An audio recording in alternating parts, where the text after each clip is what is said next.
നിലമ്പൂർ നമ്പൂരിപ്പൊട്ടിയിൽ കാട്ടാനയിറങ്ങി വ്യാപക കൃഷിനാശം. 100ഓളം കുലച്ച വാഴകൾ നശിപ്പിച്ചു. കൃഷിയിടം സംരക്ഷിക്കാൻ സ്ഥാപിച്ച വൈദ്യുതി വേലി തകർത്താണ് കാട്ടാനകൾ കൃഷിയിടത്തിലേക്ക് എത്തുന്നത്.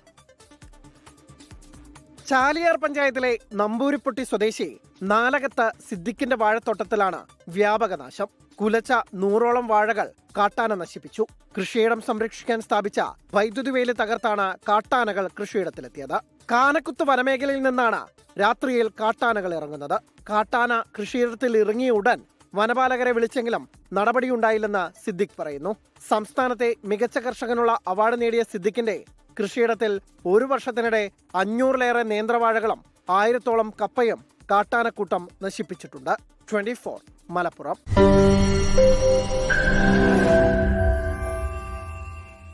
ലോകത്തെവിടെയായാലും ഏത് സമയത്തും 24 വാർത്തകളും ഓഗ്മെന്റഡ് റിയാലിറ്റി പാക്കേജുകളും എക്സ്പ്ലെയിനറുകളും വിശദമായി കാണാൻ ഞങ്ങളുടെ യൂട്യൂബ് ചാനൽ നിങ്ങൾക്ക് സബ്സ്ക്രൈബ് ചെയ്യാം.